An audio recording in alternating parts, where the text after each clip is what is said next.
Welcome back to The Explainer. Today we're tackling a really deeply provocative section of the book, Perverting Our Reproductive Nature. We're zooming right in on Chapter 21, which is titled Gender, Identity and Sexuality. In this explainer, we're unpacking the author's cultural critique of how modern society views sex, gender, and the human body. The book lays out this fascinating historical and philosophical analysis, basically neutrally arguing that our culture has totally shifted how we understand our own reproductive nature. So let's get right into the framework. Okay, let's dive into this. What happens when identity is completely detached from biology? This right here is the central philosophical anchor for the entire chapter. The author is really challenging us to think about the long-term consequences of separating who we feel we are from the physical reality of our bodies. The book argues that when a society stops looking at the body as a meaningful design and instead treats it like customizable material, well, we don't just change definitions, we actually change the entire destination of human relationships. Now, to understand how we even got to this question, we've got to look at the author's broader genealogical thread. Notice how these steps just build right on top of one another. If you remember from earlier chapters, the book explored Step 1, how birth control severed sex from its natural consequence. Then came Step 2, pornography, which essentially severed intimacy from actual human relationships. And now, we arrive at Step 3. The text argues that modern gender ideology is just the next logical step, severing identity from biology itself. Section 1. The Great Reframing, from biology to belief.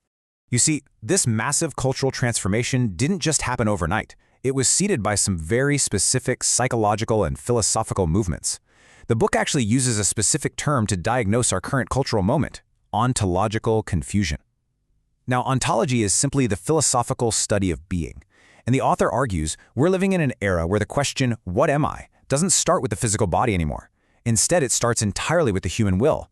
So identity isn't seen as something you discover about yourself through your biology. It's something you declare into existence.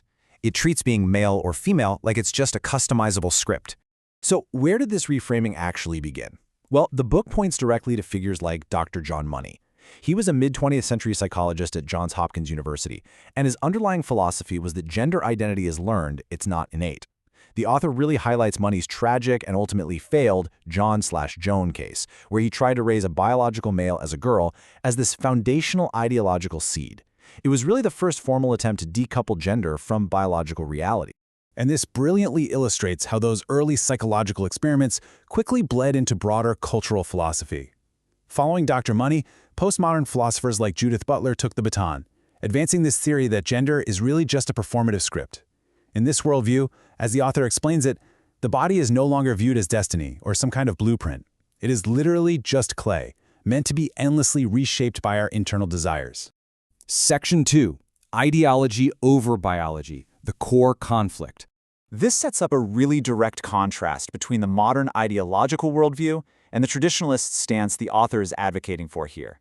On one side, the ideological camp, championed by folks like Money and Butler, argues that identity is performative, it's driven by human will, and gender is simply a social construct.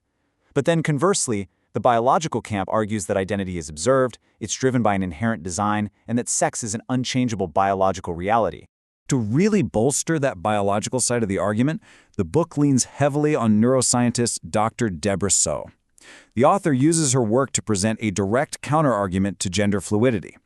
The text emphasizes that regardless of external identification or shifting cultural norms, the underlying chromosomal structures always remain. Sex, the argument goes, isn't something assigned at birth. It's a fundamental reality observed in literally every single cell of the human body. So the crucial point is this profound cultural shift in the very questions we ask our youth. We moved away from asking, what were you made to be, which obviously implies a sense of design, to asking, what do you want to be? The book argues that we've completely replaced natural design with this idea of desire as destiny, and that this shift, even if well-intentioned, is actually leaving an entire generation feeling fragmented, unanchored, and deeply confused. Section 3.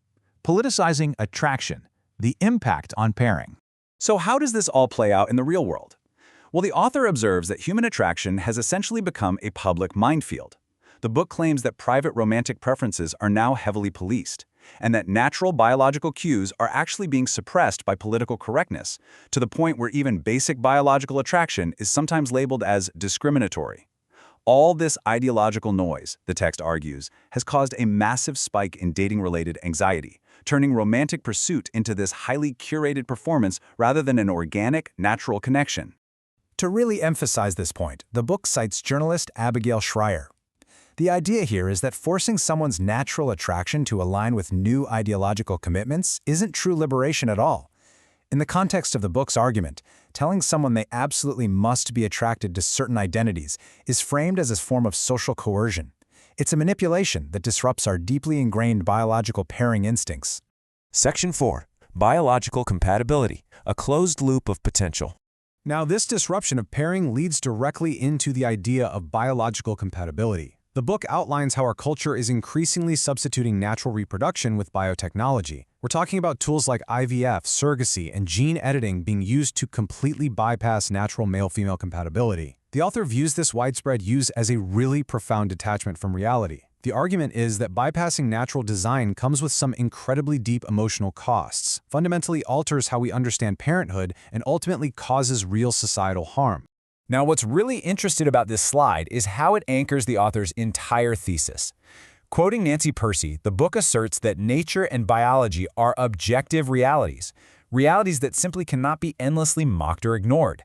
The text suggests that when a society reaches the point where it views nature itself as offensive or unjust, well, that society is rapidly losing its grip on reality. Section 5. Returning to the blueprint, the ultimate conclusion. So, if our current path is leading to all this fracture, how do we fix it? The author concludes that what we've been sold is really the illusion of liberation.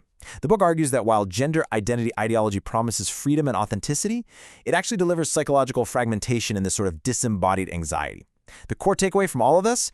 You just cannot build a stable identity on a foundation that denies reality. Therefore, the proposed solution for true wholeness is a conscious return to biological truth. Let's move to and see how this builds. Using one last powerful quote from Percy, the book urges readers to honor human design. The text argues that we aren't just arbitrary accidents or self-made avatars. We are purposefully called to be male or female. And according to the author, leaning into that design, rather than constantly fighting against it, is exactly where true meaning and fulfillment actually begin. And that leaves us with the final, deeply provocative question of Chapter 21. Will we return to the blueprint of our design, or will we just continue living in what the author calls the illusion of liberation? This chapter really advances the book's overall thesis that true flourishing only happens when we align with our reproductive nature rather than perverting it. If you found this explainer insightful and you want to explore these ideas further, or if you want to support the author's work, definitely go visit the interactive companion site at pervertingourreproductivenature.com.